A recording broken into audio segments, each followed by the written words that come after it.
Assalamualaikum warahmatullahi wabarakatuh. Alhamdulillah wassalatu wassalamu ala Rasulillah wa ala alihi wa sahbihi wa mawala.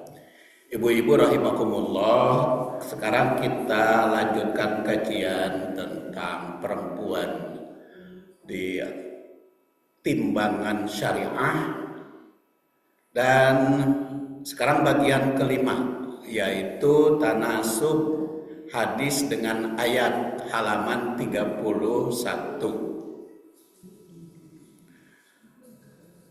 Hadis tanasub atau hubungan atau korelasi hadis dengan ayat.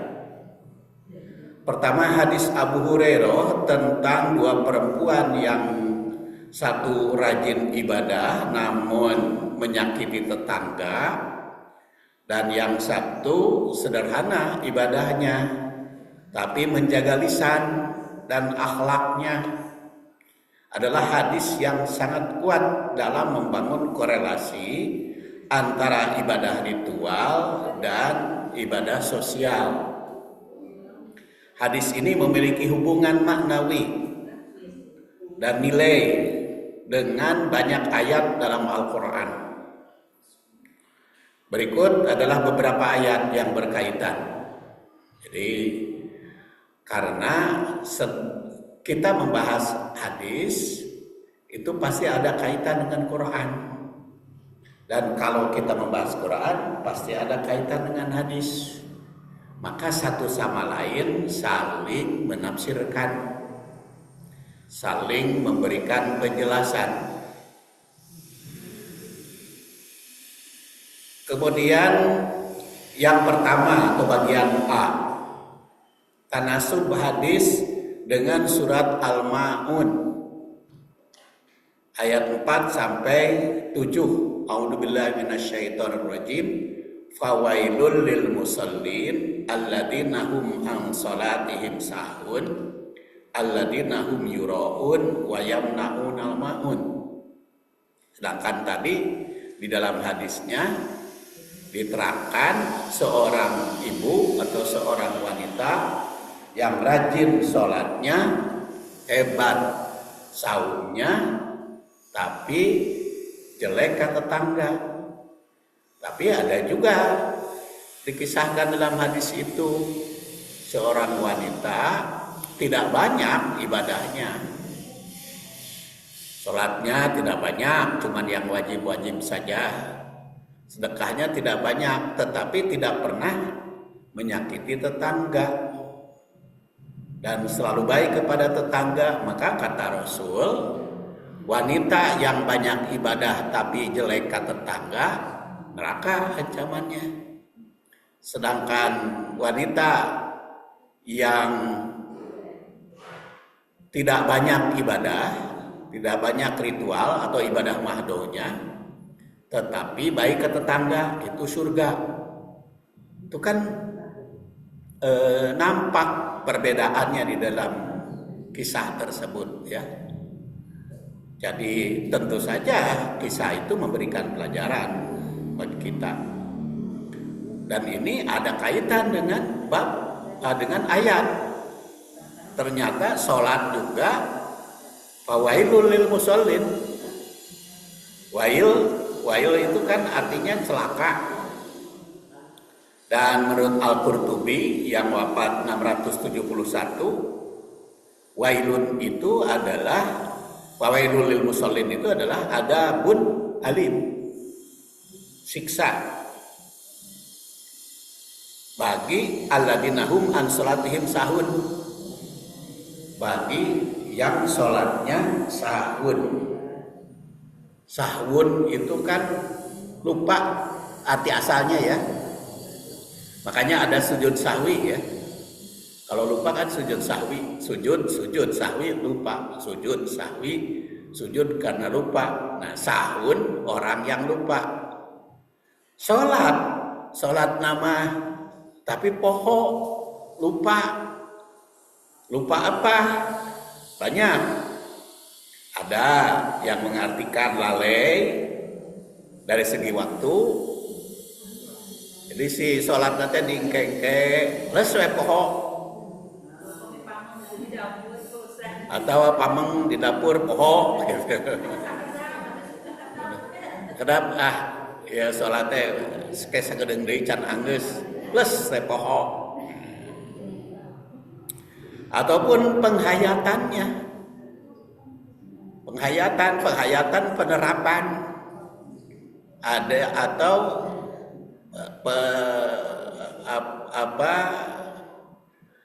penghayatan di dalam hatinya.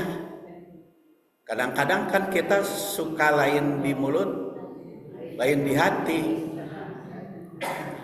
Mulutna iya kana budu, wa iya kana stain, tapi hatina ka mana gitu.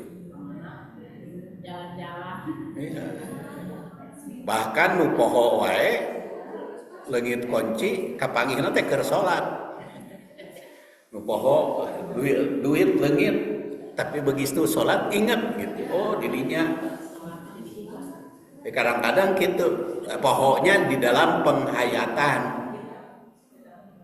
Khusyuk itu kan salah satu arti khusyuk itu menghayati apa yang dibaca. Jadi kadang-kadang tersolat teh salat nu bener oge, kadang-kadang inget ka mana wae kan. Ya artinya teh inget ka mana wae teh tergantung keur maca kan. Setelah membaca Fatihah, baca surat Al-Baqarah, bab Firaun kan inget ka Firaun. Bener tuh gitu. Ya bener da inget atas apa yang dibaca. Setelah membaca Fatihah banyak apa? Membaca tabat syada Abi Lahab wa tab, inget ka Abu Lahab kan. Ya kadang-kadang katanya ayu husu teh teu inget nanaon, teu inget ka ditu kan ieu ka Allah unggul. Ternyata kalau kita membaca surat dan membaca surat itu dihayati atas bacaannya, ya ganti-ganti ingetannya ternyata. Dan ternyata Rasul tidak mengatur Quran mana dibaca. Dan ternyata Rasul juga bacaannya kalau sholat kan macam-macam. Kadang surat Al-Baqarah, dan Ali Imran, dengan Nisa.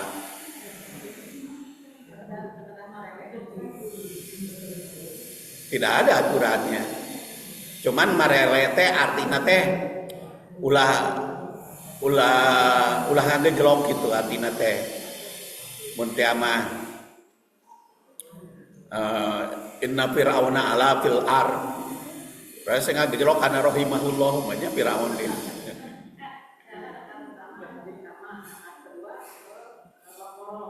Ya bagus nama lamun Al-Baqarah rakaat pertama, kedua Ali Imran teu naon dah. Bagus nama gitu. Tapi tidak ada aturan itu. Tidak ada aturan itu, cuman kalau dari sudut penghayatan gitu kan. Karena dari susunan ayat teh sistematis teh. Susunan ayat teh. Makanya kami baca surat Al-Baqarah rakaat pertama Alif Lam Mim Dzalikal Kitab La Raiba Fihi Hudal Lil Muttaqin. Aya rakaat kedua nama Ali Imran. Ulah Ali Imran pertama, Al-Baqarah kedua itu teh sok ngagejelok gitu. Artinya teh karena dari ada istilah di dalam ulumul Quran tuh asrarut tartib. Jadi rahasia tartib ayat itu ada rahasianya, ada maknanya, ada makna tartib. Makanya kan di dalam penghayatan tafsir juga ada korelasi ayat yang dibahas dengan ayat sebelumnya. Jadi yang saya lakukan kalau tafsir itu kaitan ayat yang dibahas dengan ayat sebelum. Kemudian kaitan ayat yang dibahas dengan ayat yang senada. Jadi itu penghayatan kedua. Kalau ayat yang senada mah ngagejelok teu naon, seperti sekarang hadis dengan surat Al-Maun kan ujung ngagejelok tah. Karena ini mah hadis, bukan bahas ayat. Lamun bahas ayat mah bagus nanti sebelum heula, setelah itu senada mah mana yang paling mendekati nadanya. Ya, nadanya mana gitu paling dekat. Tetapi kalau di dalam sholat tertib bacaan mengikuti urutan surat itu lebih bagus. Walaupun tidak ada aturan secara langsung. Jadi lamun rakaat pertama Alam Nasroh, ya. Kedua Atin kan gitu. Atau rakaat pertama Ad-Duha, rakaat kedua Alam Nasroh pokoknya. Itu akan lebih pas. Sebab kalau mundur mah maknanya ya.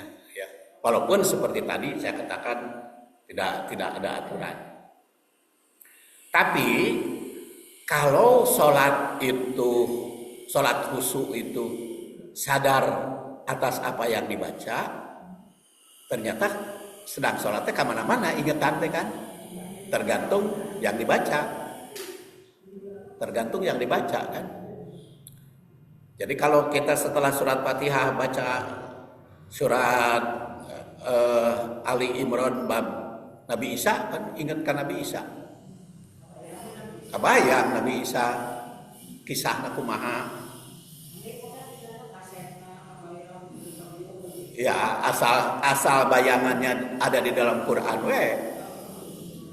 Seperti membaca surat Yusuf. Kan kabayang Yusuf keur digoda ku Julaiha.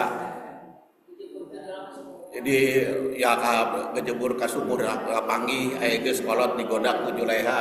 Geus Julaiha teh memperkosa Yusuf sehingga Yusuf nelumpat di bedol bajuna kan soek. Itu kan di dalam Quran itu.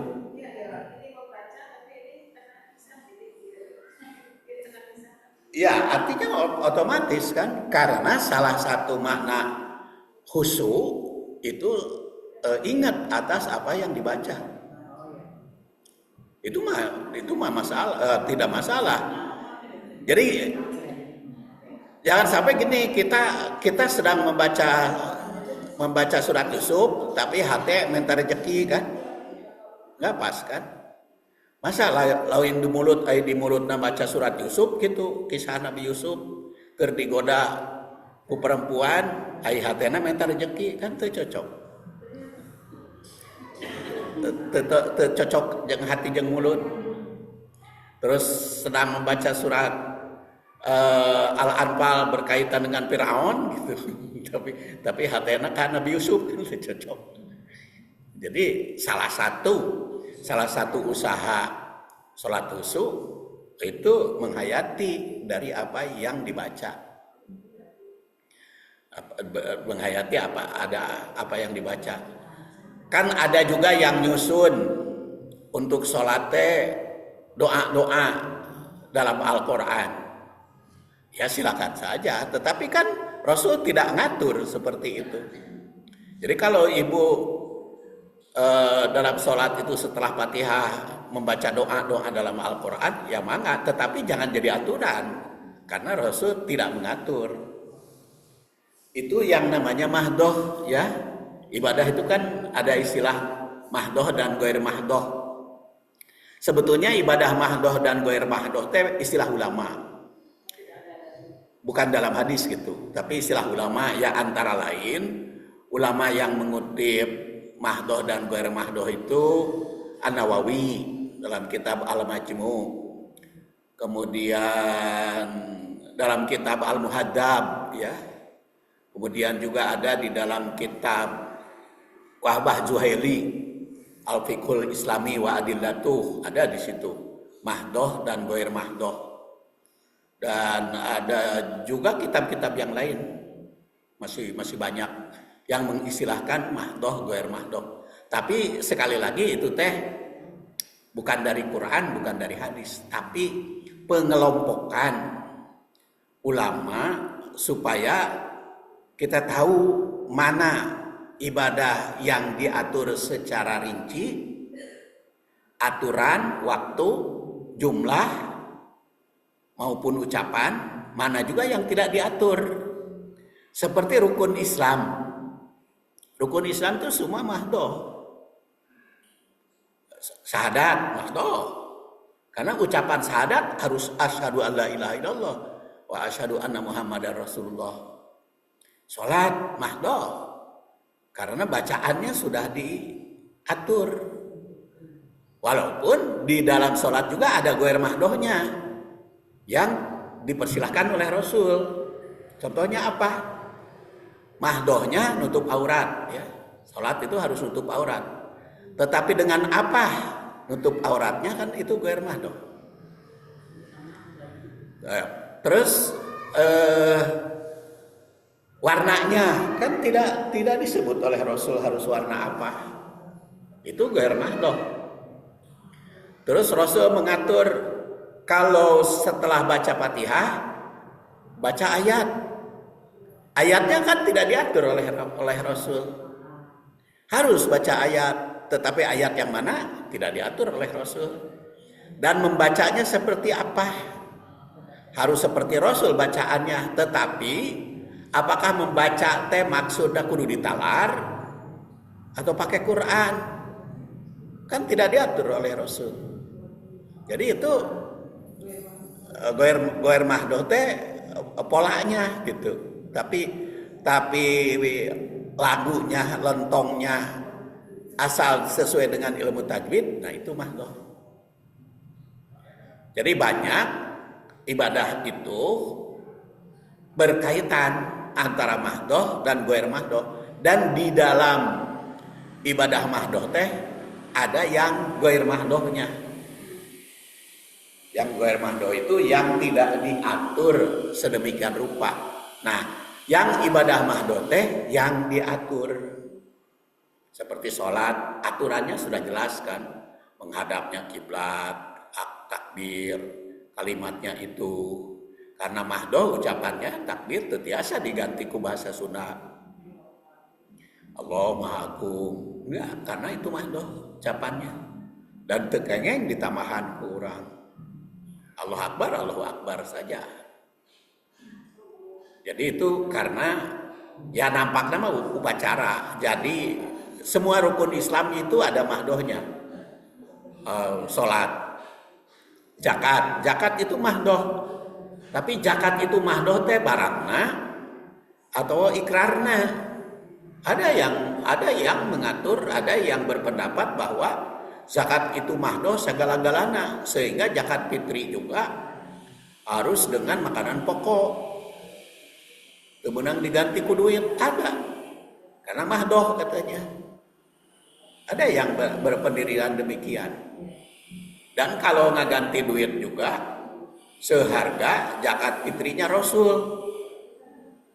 Zakat fitri Rasul itu kan satu sok kurma ajwa. Rasul kan kalau zakat fitrinya dengan satu sok kurma ajwa. Kurma ajwa itu kan satu soknya sekitar 2 kilo ya. 2 kilogram. Sedangkan ajwa itu kan harganya sekarang paling murah 50 real. Paling murah 50 real kali 4.000. Berarti 200.000 kan, 2 kilo berarti zakat fitrinya 400.000 kan. Kalau pakai mahdoh seperti itu. Tapi kalau yang bagus kan korma juga ada yang 200 real. 200 real kilo. Jadi 2 kilo 400 real. 400 kali 400 4.000 1.600.000. Aiku beras 40.000. Jadi perdebatan itu mahdoh, goer mahdoh seperti itu. Tapi kita harus tahu bahwa pengelompokan mahdoh goer mahdoh itu hasil para ulama. Tapi ulama fikih itu selalu berbicara tentang itu. Ulama fikih yang paling masyhur kan Hanafi, Maliki, Syafi'i, Hambali. Itu semua menafsirkan tentang mahdoh, goer mahdoh. Nah, kembali kepada tadi, fawailul lil musallin. Celaka, kalau kata Al-Qurtubi, celaka di situ adabun alim atau adabun lahum, ya. Adabun lahum, siksaan. Fawailul lahum wa fawailul lil musallin, itu artinya adabun lahum bagi yang sholat.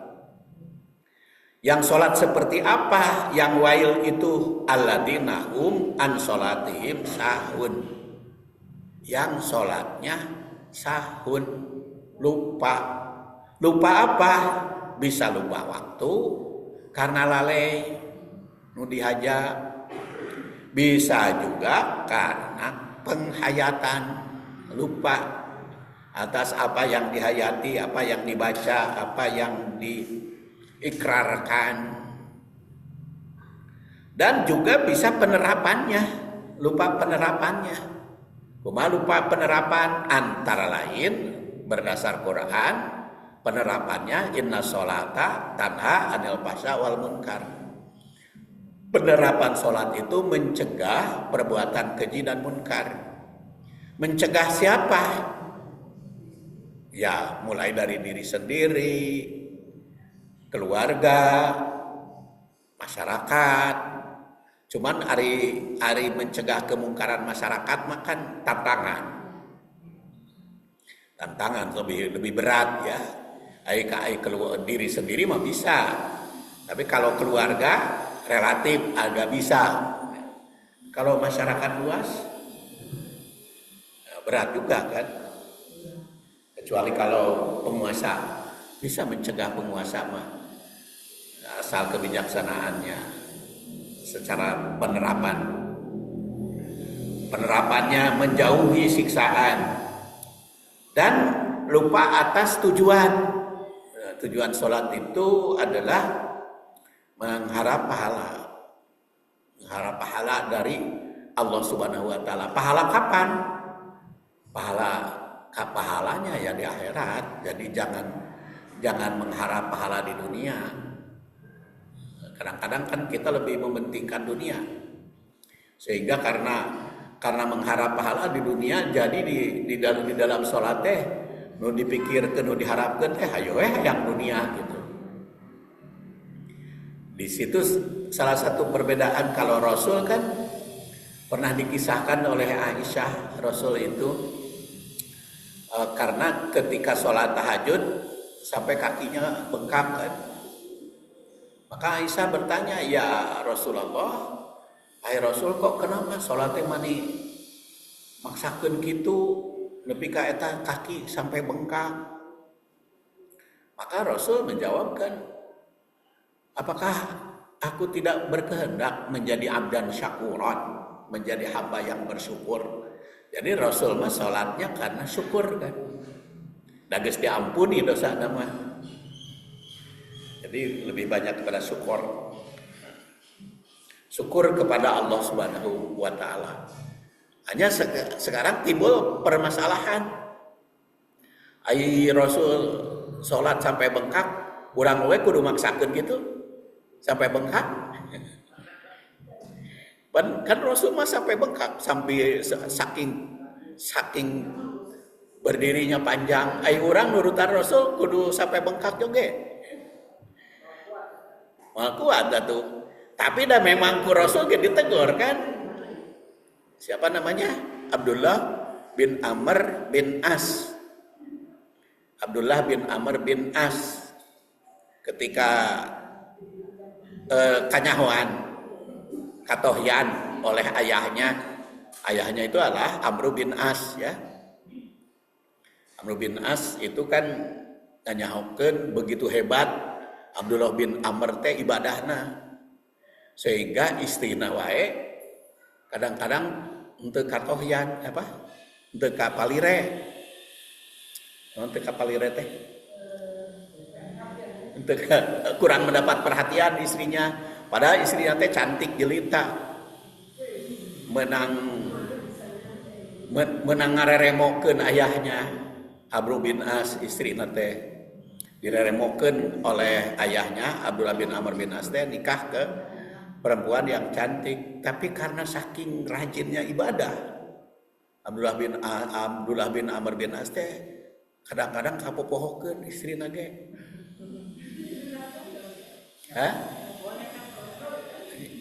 Makanya ayahnya itu khawatir, kok ieu istri cantik meunang ngareremokeun ieu diantep. Makanya Abdullah bin As itu kan lapor kepada Rasul.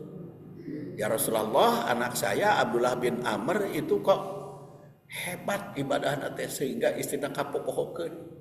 Maka Rasul kan memanggil Abdullah bin Amr. Maka kata Rasulullah, ya Abdullah, wahai Abdullah, alam ukhbar, aku mendapat berita.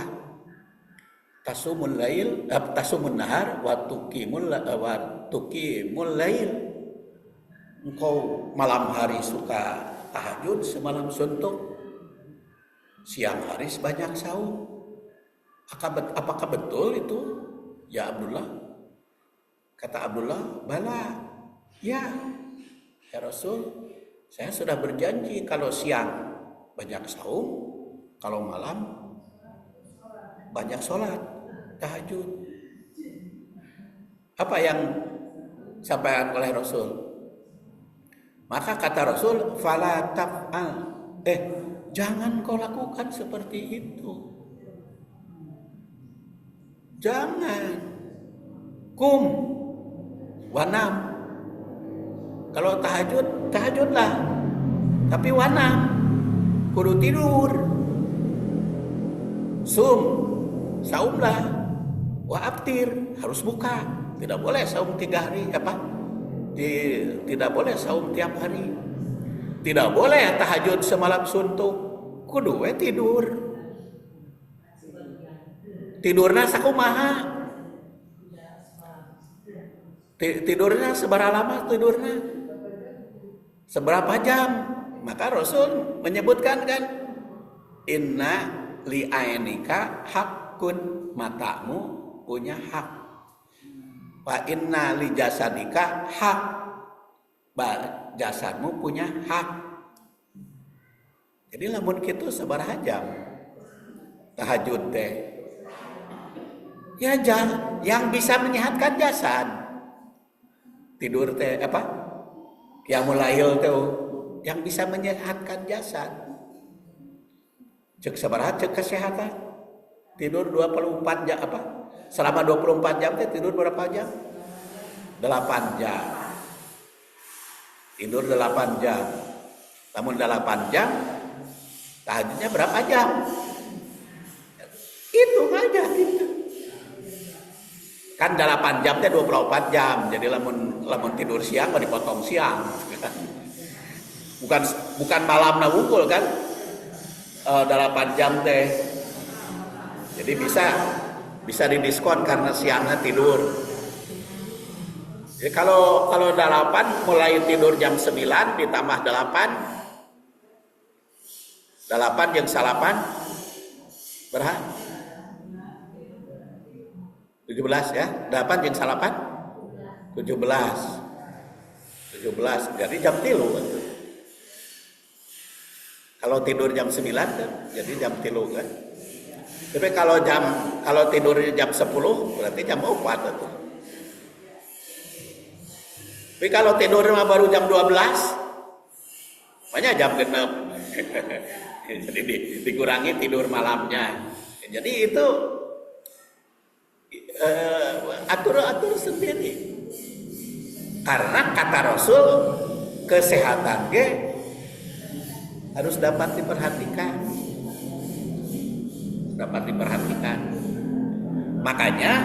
Makanya Rasul tidak mengatur jam berapa tahajud tuh, tidak diatur kan jam berapa tahajud itu. Ya tergantung kesehatan masing-masing. Kalau ibu biasanya tidur awal ya bisa awal. Kalau biasanya tidurnya telat ya bisa telat. Itu Rasul menasehati Abdullah bin Amr bin As. Sama saum juga. Saum juga ya tergantung kesehatannya. Ada yang dengan saum itu malah sehat. Ada yang dengan saum teh malah sakit. Malah sakit ada. Ada yang dengan saum itu jadi ngalah leper sehingga paranas diri salatri gitu ada. Tapi ada juga yang dengan saum itu malah sehat. Jadi itu perhatikannya. Jadi walaupun sholat itu mahdoh, ada aturan-aturannya yang berkaitan dengan kehidupan. Kaitan dengan kehidupan ada. Dan memang hadis ini sedang saya susun bukunya. Belum selesai hadis ini mah. Hadis ini juga dibahas. Mungkin 200 halaman eta mah hadisna. Bahas hadis eta cukup panjang. Kemarin baru diterbitkan oleh penerbit Bogor itu apa namanya? Menggapai nilai haji dan umroh tanpa mendekati Ka'bah. Jadi menggapai nilai haji dan umroh tapi teu kudu ngadeukeutan Ka'bah. Itu saya susun bukunya.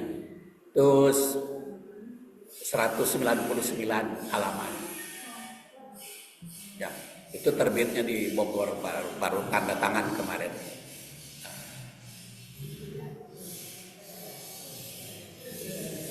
Fawailul lil musallin. Jadi fawailul lil musallin di sini penghayatan dan aturan-aturannya ada. Jadi disesuaikan aturan-aturan sholat itu. Sama zakat juga tadi ya. Zakat juga kenapa berbeda di dalam zakat itu perhitungannya karena interpretasi penafsiran. Saum juga itu berkaitan dengan mahdoh dan saum juga kan berlaku itu fa inna li ainika haqqan, matamu punya hak, jasadmu punya hak, istrimu punya hak, tamumu punya hak. Itu di dalam seluruh ibadah. Seluruh ibadah. Sampai urusan isi aja disebut oleh Rasul sallallahu alaihi wasallam, walaupun asbabul wurud hadisnya itu karena kaitan dengan istrinya tadi. Makanya kan saum juga seorang perempuan kalau suaminya ada di rumah mau saum sunat kan harus minta izin ke suaminya. Ulah derwe saum teu bebejan teu ngaizin ke pati teu minta izin we ka suami. Harus minta izin. Itu kaitan apa? Karena suami istri juga punya hak. Terus bagaimana ada tamu? Bagaimana ada tamu padahal kita sedang saum sunat? Kan sampai buka gitu. Nah, itu kan ada aturan. Bahkan dianjurkan berbuka. Itu ada perbincangan sahabat antara Salman Al-Farisi sampai buka karena itu penghormatan. Jadi tamu nu mana gitu. Tamu yang harus dihormati.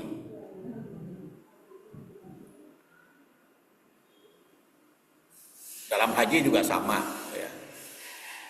Kemudian Al-Baghawi yang wafat tahun 516 Hijriah mengutip berbagai pendapat ulama terdahulunya dengan menyatakan bahwa surat Al-Ma'un ini menerangkan sifat orang munafik berkaitan dengan sholat. Karena satu, ketika ada orang dilihat orang, maka rajin sholat. Ketika tidak ada orang, maka malas. Keur banyak orang rajin salatna teh tekun jiga khusyuk. Ruku sujudnya panjang keur loba jelema mah. Tapi lamun eueuh jelema mah ungkat-ungkat. itu kata al-Baghawi. Sifat orang munafik keur loba jelema mah mani kelihatan gitu lambat lagi. Keur sorangan. Makanya kan imam juga kan harus memperhatikan itu. Imam itu harus mikir, ya makmumna saha wae. Pikir, ari kira-kira makmumna teu resepeun panjang tong panjang teuing gitu. Harus memikirkan imam. Ya mungkin imam leng teh berdiri lama-lama. Padahal makmumna geus carangkeun. Ya kalau tidak kuat duduk aja.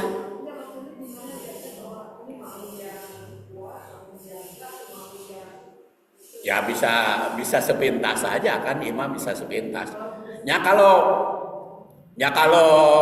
perkiraan mah tong panjang teuing we, da ari pendek mah imam makmum satuju wae.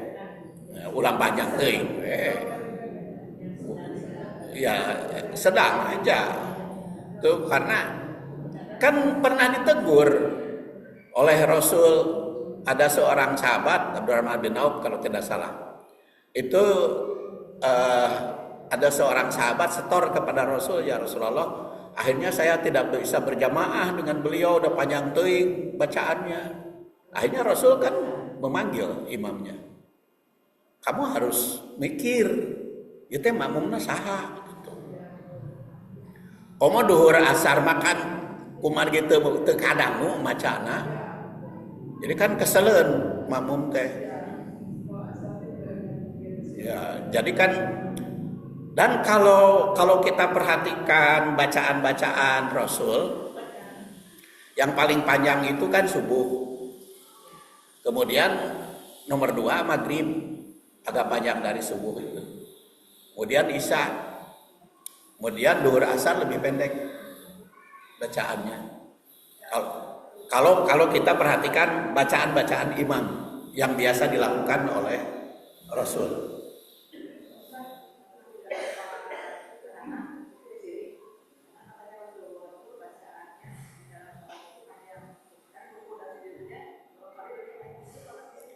Jadi memang gerhana mah semakin lama semakin pendek.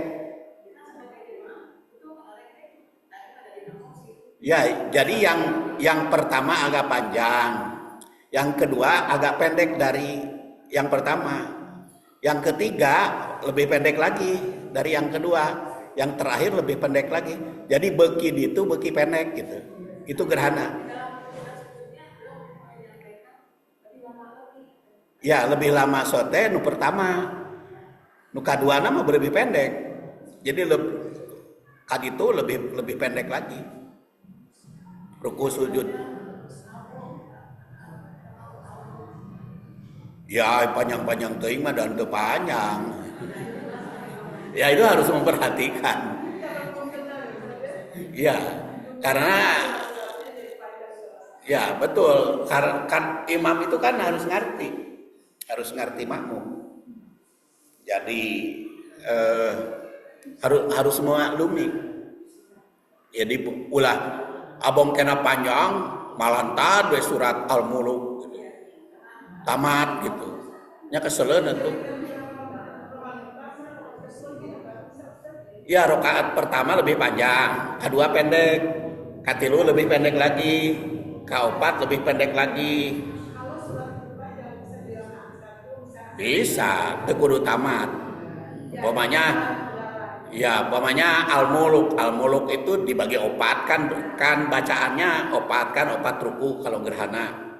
Jadi dibagi opat aja. Yang keempat mah lebih pendek lagi. Itu bagusnya. Jadi yang dimaksud dengan panjang itu berkaitan juga dengan kepentingan makmum. Dan itu di mana gitu. Di mana sholatnya. Tapi geus sepakat mah panjang. seperti di Masjid Habibur Rahman gitu ya. Kalau taraweh kan diumumkan bacaannya panjang, maka yang hadirnya juga yang resep panjang. Tapi kan ada di masjid umum mah rata-rata orang Ramadan wukul kan berjamaah nage kadang-kadang ada gitu, bukan rata-rata ada.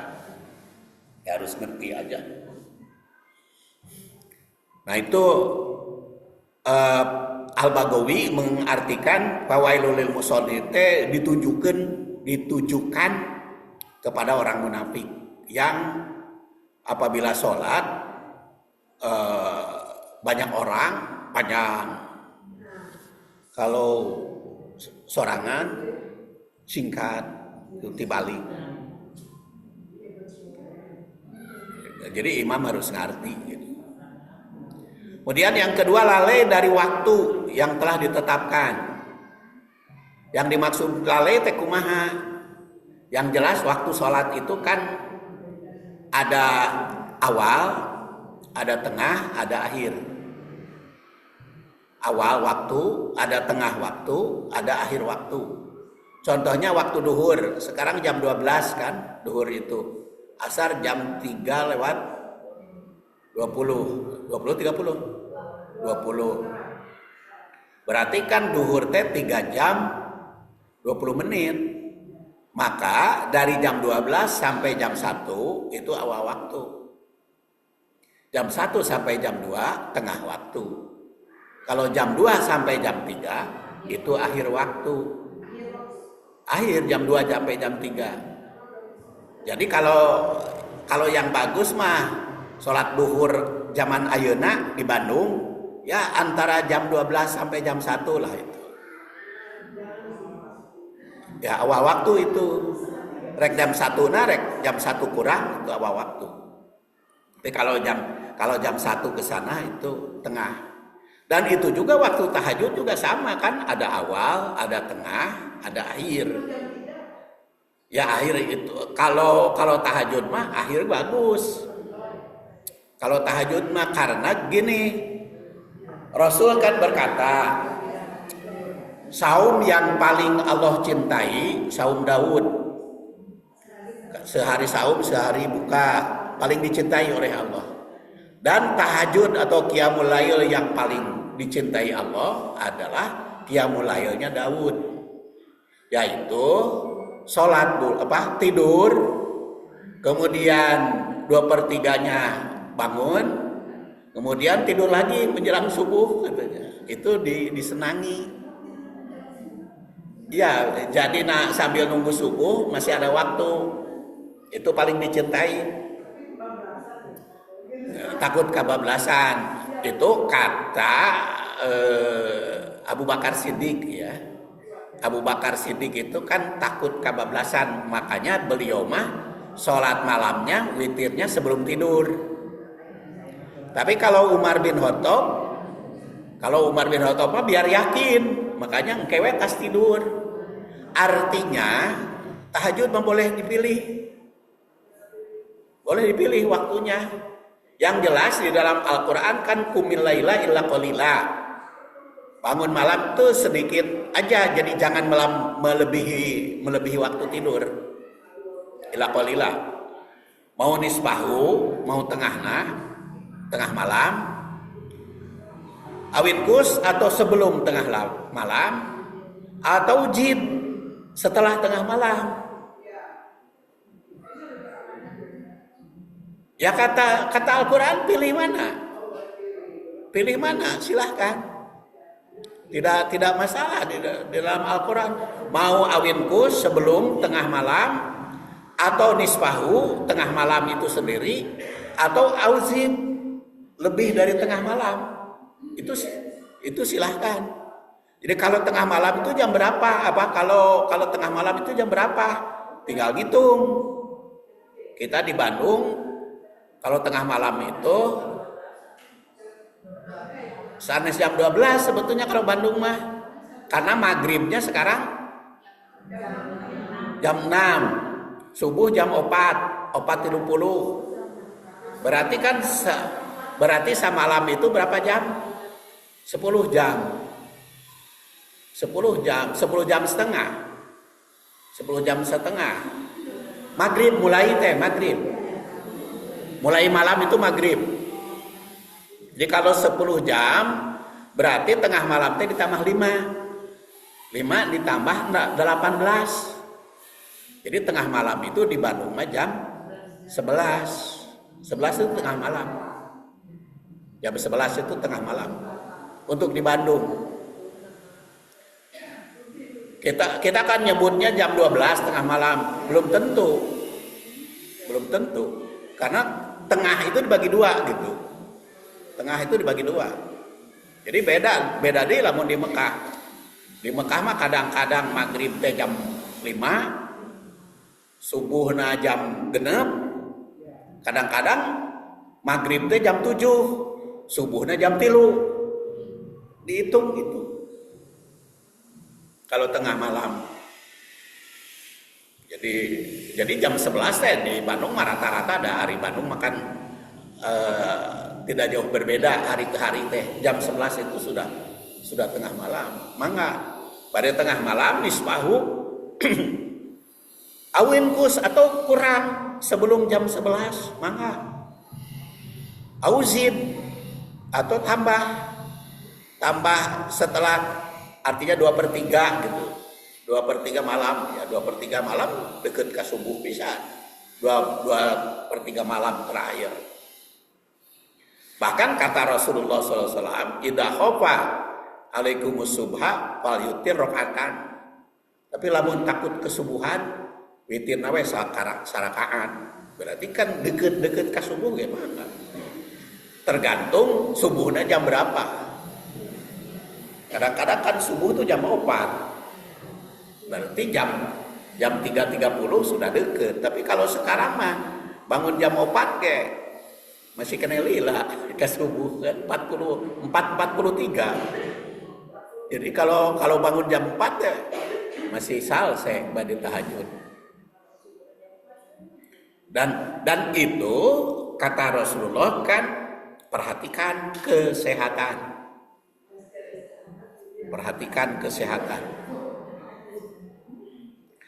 Kemudian kata Al-Baghawi, masih Al-Baghawi, bermalasan hanya ingin dilihat orang, bermalasannya itu. Kemudian tidak mengharap pahala dari Allah, sholatnya bukan cari pahala. Dan yang kelima, yang tidak mau zakat. Sholat baik, tapi zakat arah. Iya. Apanya? Harus dua-duanya. Ya sholat ongkong, zakat harus dilaksanakan. Justru tadi kan, jadi sholat harus rajin, zakat pun rajin. Kemudian kita lihat pendapat Sayyid Qutb. Sayyid Qutb, kalau tadi mah Al-Baghawi mah tafsir pertengahan ya. Kalau sebelumnya Al-Qurtubi ya, Al-Qurtubi juga masih pertengahan. Tapi kalau Sayyid Qutb mah tafsir kayenakeun, tafsir modern itu kan Sayyid Qutb. Karena wafatnya tahun 1386 Hijriah. Mengomentari surat Al-Maun ayat 4-7 ini dengan menguraikan sesungguhnya mereka adalah orang-orang yang melakukan sholat, namun mereka tidak menegakkan sholat dengan sebenarnya. Jadi melakukan sholat tapi tidak menegakkan. Itu kata Sayyid Qutb. Kumaha? Melaksanakan sholat ungkad kan ruku dan sujud, tapi tidak menegakkan maknanya, artinya tidak diterapkan. Mereka hanya menjalankan gerakan salat dan melafalkan doa-doa, namun hati mereka tidak hidup bersama sholat itu, dan jiwa mereka tidak merasakan makna hakiki dari sholat serta kandungan bacaan, doa dan tasbihnya itu tidak dihayati. Mereka melakukan sholat untuk dilihat manusia, bukan karena ikhlas. Oleh sebab itu mereka lalai terhadap sholatnya meskipun mereka sedang mengerjakannya, kata Syed Qutb.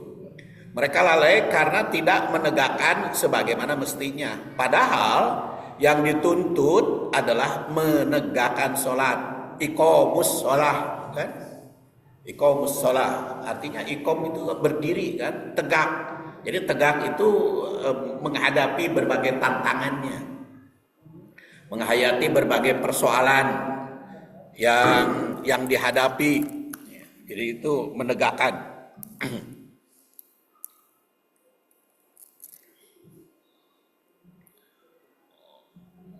Dan menegakkan sholat itu tidak akan terwujud kecuali dengan menghadirkan makna sejatinya dalam menunaikannya hanya untuk Allah SWT. Oleh karena itu, salat tidak membuahkan pengaruh. Pengaruh apa? Pengaruhnya dalam diri seseorang yang lalai terhadap sholat mereka. Mereka tidak bergerak untuk memberi bantuan kebaikan dan pertolongan kepada sesama manusia. Ini yang disebut tadi, yang disebut rajin sholat tapi ahli neraka dalam hadis yang sedang kita bahas. Sholat ongko maksiat terus. Jadi tidak menegakkan. Mereka tidak bergerak untuk memberi bantuan kebaikan dan pertolongan kepada sesama manusia. Mereka menolak untuk memberikan bantuan kepada hamba-hamba Allah. Beri bantuan kepada pihak lain tuh hara rese gitu. Rajin sholat nama, rajin saum nama, tapi anu lapar teu ditulungan, anu minta bantuan diantep. Kadang-kadang omongan api kanyerieun kan. Hadisnya kan sedang dibahas begitu. Ya, mereka menolak memberikan bantuan kepada hamba-hamba Allah. Seandainya mereka benar-benar menegakkan sholat untuk Allah, niscaya mereka tidak akan menolak memberi bantuan kepada sesama, karena di situ tidak wayamnaunal maun. Ya, wayamnaunal maun itu kan mencegah untuk perbuatan baik. Inilah ukuran dari ibadah yang tulus dan diterima di sisi Allah. Dengan demikian, sekali lagi dihadapkan pada hakikat akidah ini dan pada tabiat agama. Ditemukan bahwa ada nas atau teks Al-Quran yang mengancam orang yang salat dengan kecelakaan. Makanya wail tadi, wailul lil musallin, celaka. Celakalah karena mereka tidak benar-benar menegakkan sholat, yang antara lain sifatnya tadi sahun, lupa akan nilai yang terkandung di dalamnya. Kemudian yuraun, ria, kanangan ukur hayang katangar, hayang populer, hayang kadangu kubatur, hayang katempo, yuraun. Dan wayamnaunal maun, teu daek nyumang, teu daek ngabantu orang, teu daek memberikan bantuan kepada pihak lain. Nah itu teh sholat yang wail, sholat yang tidak tegak, wail. Makanya disebut kecelakaan, karena mereka tidak benar-benar menegakkan. Mereka hanya menjalankan gerakan-gerakan tanpa roh. Itu komentar Syed Qutb. Tidak ikhlas kepada Allah dan hanya melakukannya untuk ria, itu pamer, untuk katangar. Bulan?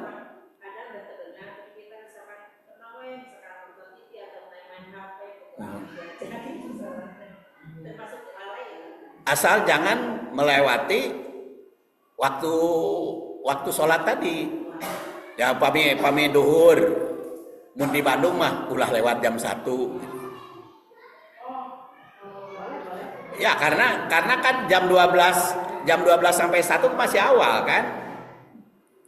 Jam 12 sampai jam 1 kan masih awal. Jadi asal main HP-nya jangan sampai melewati jam 1. Kalau jam 1 kan tulale kan. Ya itu tadi tergantung waktunya. Seperti duhur. Ya. Duhur kan jam 12 sekarang. Batas waktu duhur teh asar. Kan 3 jam. Jadi jam 12 sampai jam 1 itu masih awal waktu. Kalau jam 1 sampai 2 itu tengah. Kalau jam 2 sampai jam 3 itu akhir. Jadi bisa ngitung sendiri. Maghrib itu kan sekarang jam 6 ya. Isyanya jam 7. Cuman 1 jam kan. Maghrib mah. Jadi dibagi 3 teh 20 menit. Jadi jangan melewati 20 menit dari adzan. Pendek maghrib. Paling pendek, tapi sama pan panjang. Isya mah pan panjang. Tapi Isya Rasul wakuriha tidak senang Rasul itu tidur sebelum sholat Isya. Jadi kecuali dengan ari ngantuk pisan mah da kumaha tuh. Ya? Ya, tak teh ku Rasul tidak senang Rasul itu tidur sebelum sholat Isya. Jadi sholat dulu.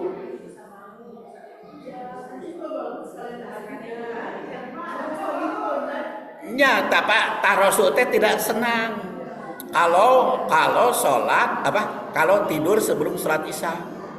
Jadi ulah kewe sakalian tahajud ulah.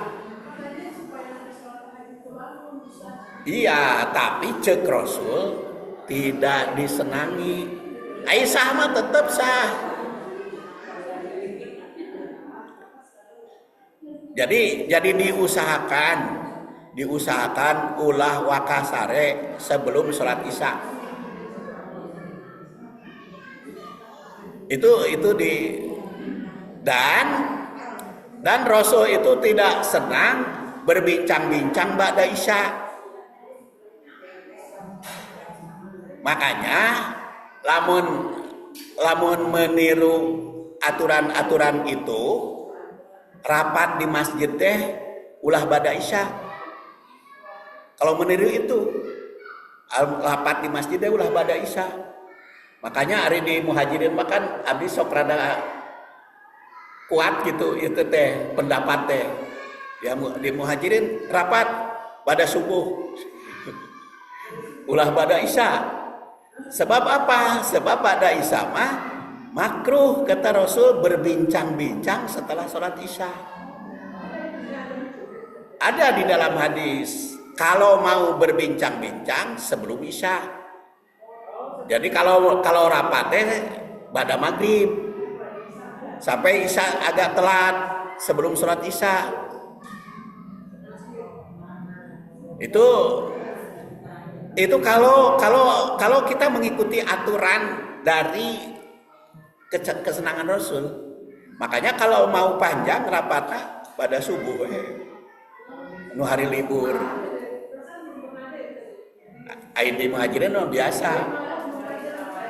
Di Muhajirin mah biasa pada lamun rapat kurban, rapat zakat, fitri segala macam pada subuh. Pada dia makan pada Isya. Jadi besok pas saya purina kedul rapat.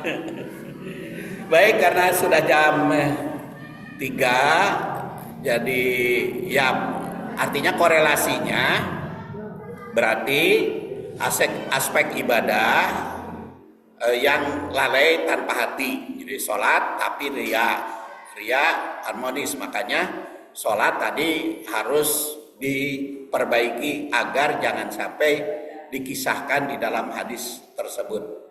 Insya Allah bulan depan kita tanasub hadis ini dengan surat Al-Hujurat ayat 11 dan 12. Kita akhiri dengan doa kafaratul majlis. Subhanakallahumma wa bihamdik Asyhadu an la ilaha illa anta astaghfiruka wa atubu ilaik. Assalamualaikum warahmatullahi wabarakatuh.